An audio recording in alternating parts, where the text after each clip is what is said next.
Hey ballerinas, welcome back to Reformation Rambles, a series where I tell you all about the history of the European Reformation.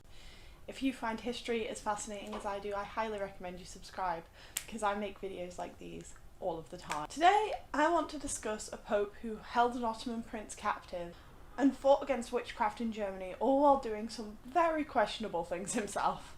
Born in Genoa in 1432 to Urano Sibo and Tidorinad Marie, let's talk about Giovanni Battista Sibo, or as he's more commonly known, Pope Innocent VIII.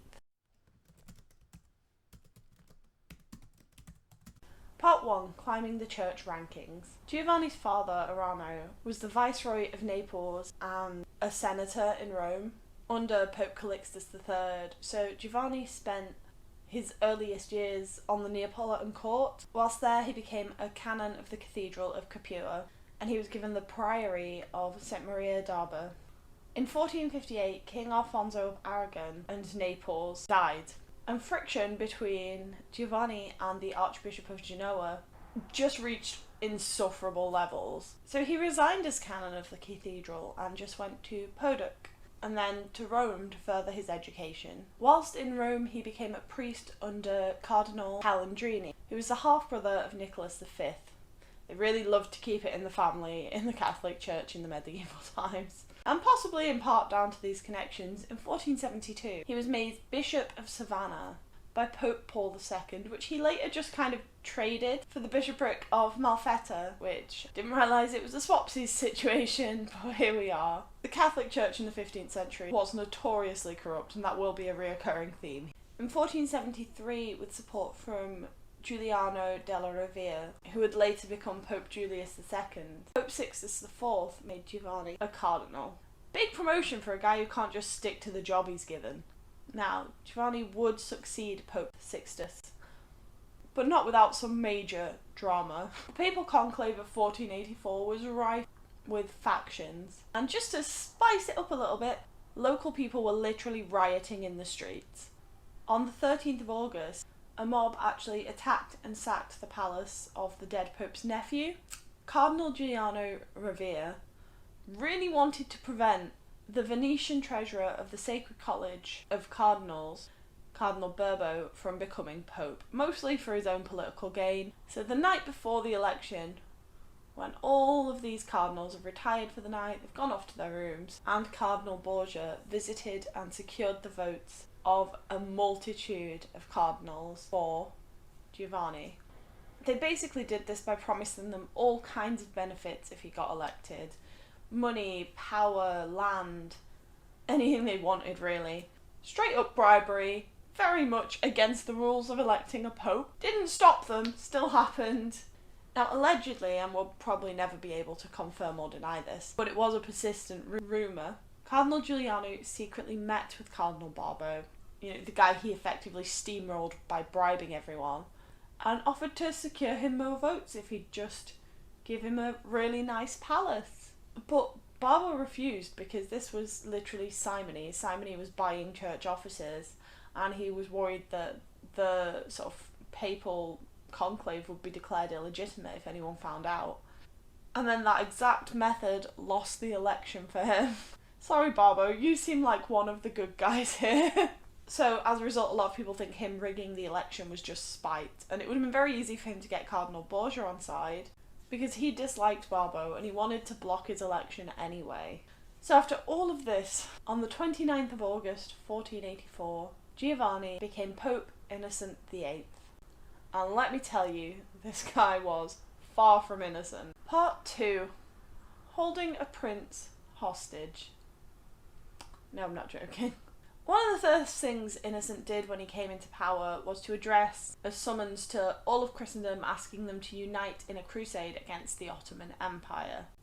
Dick move, TBH, but it didn't really matter because no one really responded. And anyone that tried to was kind of blocked by his ongoing agreements with Ferdinand I of Naples. Context: Ferdinand's government in 1485 had a big rebellion of the aristocracy. This became known as the Conspiracy of the Barons, and Innocent publicly and wholeheartedly supported the barons in rebelling against him.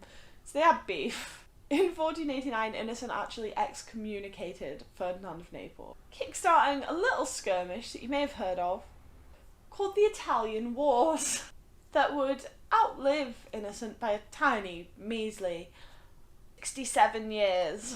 But that's not super relevant to today's story. So, from 1481, the Sultan of the Ottoman Empire was Sultan Bayezid II. But his rule was frequently contested by his brother, Sem, who actually sought the support of the Mamluks of Egypt.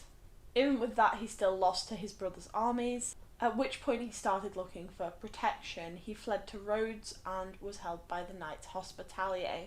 And then the Sultan actually paid the knights to keep him there as captive, because on this island he couldn't really threaten his brother's rule, could he?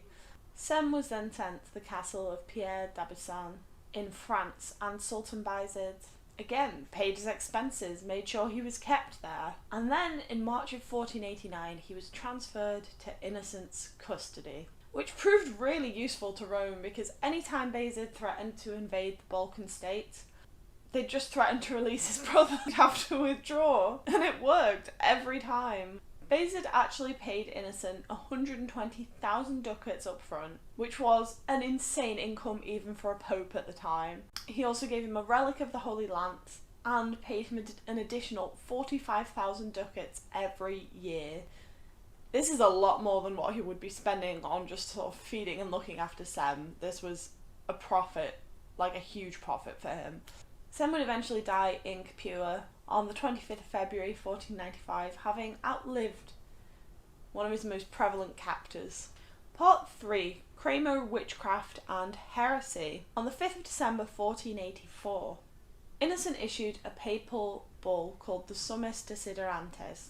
This was on the request of the German Inquisitor Heinrich Kramer, who had asked for the Pope's support in investigating witchcraft and magicians. Let me read you this excerpt. It has recently come to our ears, not without great pain to us, that in some parts of Upper Germany, Mainz, Caux, Trier, Salzburg and Bremen, many persons of both sexes, heedless of their own salvation and forsaking the Catholic faith, give themselves over to devils, male and female, and by their incantations, charms and conjurings, and by other abominable superstitions and sortileges, offences, crimes and misdeeds, ruin and cause to perish the offspring of women, the fall of the animals, the products of the earth, the grapes of the vines, and the fruit of trees. Don't do magic, kids, or you will literally kill everything, that even stuff that isn't born yet. I love that they always specify that it's both sexes. I love the implication that all of these magicians are bisexual.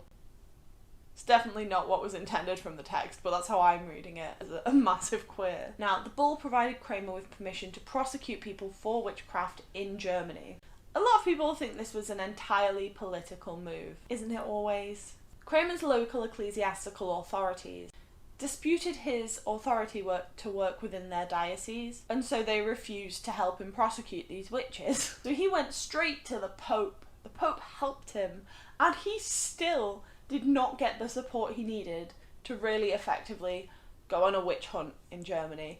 So he retired and wrote the book Malleus Maleficum, which he published in 1487 to share his views on witchcraft. One of my favourite ideas from the book is that all of the bad weather they had ever had was entirely down to these witches.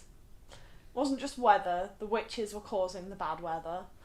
It's not the only argument. I highly recommend looking it up. It gave me a giggle. I know it was meant seriously and it's awful, but from a modern perspective it's very funny. And in the appendix of this book was a letter from Pope Innocent. Most people took this to mean he fully supported every theory that Kramer puts forth in this book. It didn't mean that. What it actually said was that inquisitors should investigate diabolical behaviour. Barely even specified anything about witchcraft.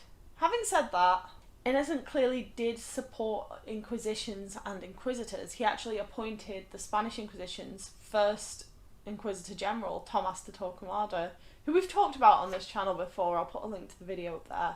On the topic of persecuting what he viewed as heresy, he issued a bull denouncing the views of the Valdensians. Here's a simplified list of what they believed. So they were the poor men of Leon in the 1100s, and in the year 1215 they were declared heretical as a group. So Innocent putting this forward is not new.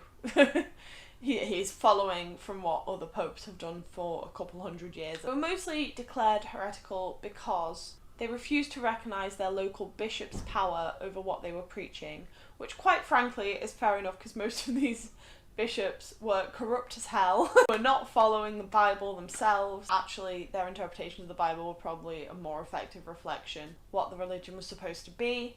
But unfortunately, it's the 1400s and you can't do that. You can't go against powerful people in the church because that makes you a heretic. That's it, that's all they did.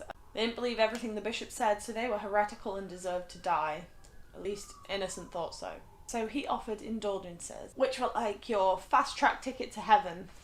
Got you out of purgatory faster. That was the idea. There's nothing about them in the Bible. So he offered these indulgences to anyone who joined in a crusade against the Valdensians. Alberto de Capitani, the Archdeacon of Cremona, organised such a crusade, attacking the provinces of Dauphine and Piedmont.